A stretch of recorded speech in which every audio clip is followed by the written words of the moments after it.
আসসালামু আলাইকুম। রেশমা আক্তার জানে আপনাদের সবাইকে স্বাগতম। তো আজকে আমি আপনাদের জন্য নিয়ে আসলাম চিকেন বিরিয়ানি।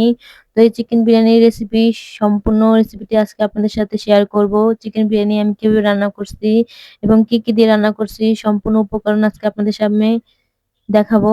তো দেখেন চিকেন বিরিয়ানি এতটাই মজার হয়েছে যে চিকেন বিরিয়ানি রান্না না করে আর পারতেছিলাম না। তো চিকেন বিরিয়ানি এতটা মজা ছিল যে খেয়ে দেখাচ্ছি যে কতটা মজার হয়েছে চিকেন বিরিয়ানি। তো আমি চিকেন বিরিয়ানি খুব সুস্বাদু করে রান্না করছি। তো সবাই যারা চিকেন বিরিয়ানি রান্না করতে পারেন না তারা অবশ্যই এই ভিডিওটি দেখে রান্না করা শিখে যাবেন। তো অবশ্যই আমার ভিডিওটি দেখতে থাকেন আমি কিভাবে চিকেন বিরিয়ানি রান্না করি। তো দেখেন আমি এখানে নিয়ে আসছি চিকেন। তো আমি এখানে অনেকগুলো চিকেন নিয়ে নিলাম। তো নেওয়ার পর আমি এগুলোকে কেটে ধুয়ে পরিষ্কার করে নিয়েছি। তো দেখেন এক একটা পিস কত বড় বড় করে রেখেছি। তো আপনারা যারা চিকেন পছন্দ করেন তারা এভাবে সাইজ মতো করে কেটে নেবেন। তো চিকেন সাথে আমি আর নিয়েছি আলু। তো আলু সাইজ করে কেটে নেবেন। তো চিকেন এবং আলু একসাথে আমি ভালোভাবে মেখে নিব। তো দুটো উপকরণ একসাথে করে নিচ্ছি। তো দেখেন আমি এখন দিয়ে দিচ্ছি এখানে ১ চামচ হলদের গুঁড়া, দিয়ে দিব ১/২ চামচ লবণ। তো দিয়ে এখন আমি চুলায় কড়াই বসিয়ে দিয়েছি। তো আমার তেলটা গরম হয়ে গেছে। তো এখন আমি মুরগির পিসগুলো দিয়ে দেব।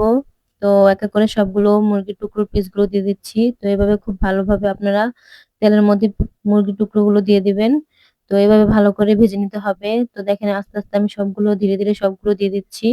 তো এভাবে সুন্দর একটা কড়াইয়ের মধ্যে নিয়ে অল্প সময়ের মধ্যে এগুলো মুরগি খুব ভালোভাবে ভেজে নিতে পারবেন। তো আমি এখানে চিনি চাষি গুঁড়া চাল নিয়েছি। তো এই চালটা কিন্তু খেতে খুবই মজার। তো দেখেন আমার চালটা একদম সুন্দর চকচকে। তো আমার মুরগির এক পাট ভাজা হয়ে গেছে। তো এখন আমি আরেক পাট ভেজে নিচ্ছি। তো এভাবে ভালোভাবে ভেজে নিবেন কড়া করে একটু। তো চিকেন বিরিয়ানি রান্না করলে একটু ভালোভাবে মুরগিটাকে ভেজে নিতে হয়। তাতে মুরগিটা খেতে খুবই ভালো লাগে। তো মুরগির পিসগুলো আমার এক এক করে ভাজা শেষ। তো এখন আমি আলুর পিসগুলো দিয়ে দেব। তো দেখেন আমি এক এক করে সবগুলো আলুর পিস দিয়ে দিচ্ছি। তো আলুগুলো খুব ভালো করে ভেজে নিবেন।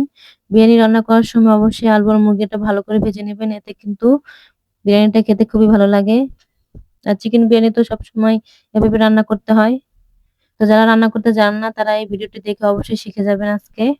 তো দেখেন আমি এভাবে খুব ভালোভাবে ভেজে নিচ্ছি আলুগুলো। তো আমার আলুগুলো ভাজা শেষ। তো এখন আমি চুলায় কড়াই বসিয়ে দিয়েছি। তো কড়াইয়ে বসে দেওয়ার পর তেলটা গরম করেছি। তো আমি এখানে নিয়েছি সয়াবিন তেল। তো সয়াবিন তেল নেওয়ার পর আমি এখন খুব ভালোভাবে পেঁয়াজগুলো ভেজে নিব।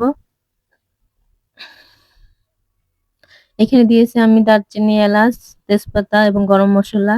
তো এগুলো দিয়ে খুব ভালোভাবে ভেজে নিচ্ছি। এখন আমি এখানে দিয়ে দিচ্ছি ১ চামচ আদা বাটা, দিয়ে দিব ১ চামচ রসুন বাটা, দিয়ে দিব ১ চামচ জিরা বাটা। তো এরকম উপকরণগুলো খুব ভালোভাবে শিলপাটা ভালো করে বেটে নিয়ে দিবেন। তো দেখেন আমি এখানে শিলপাটায় বাটা মসলার পানিটাও দিয়ে দিলাম। দিয়ে খুব ভালোভাবে এখন আমি এগুলোকে একটু কষে নেব। তো এখন আমি এখানে দিয়ে দিব বিরিয়ানি মসলা। তো যে বিরিয়ানি মসলাটা আমি প্যাকেট থেকে বের করে বাটিতে রেখেছিলাম সেটা এখন দিয়ে দিলাম। তো এখন একটু পানি মিক্স করলাম। দিয়ে আর একটু ভালোভাবে কষিয়ে নেব।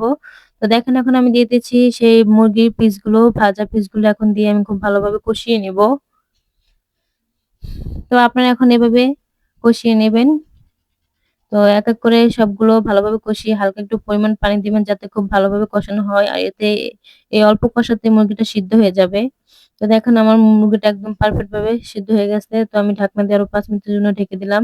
তো দেখেন এখন আমি এর সাথে দিয়ে দিচ্ছি চাষি চিনি গুঁড়া চাল। তো দিয়ে এখন আমি খুব ভালোভাবে এটাকে নাড়াচাড়া দিয়ে ভালোভাবে মাখিয়ে নিব চামচের সাহায্যে।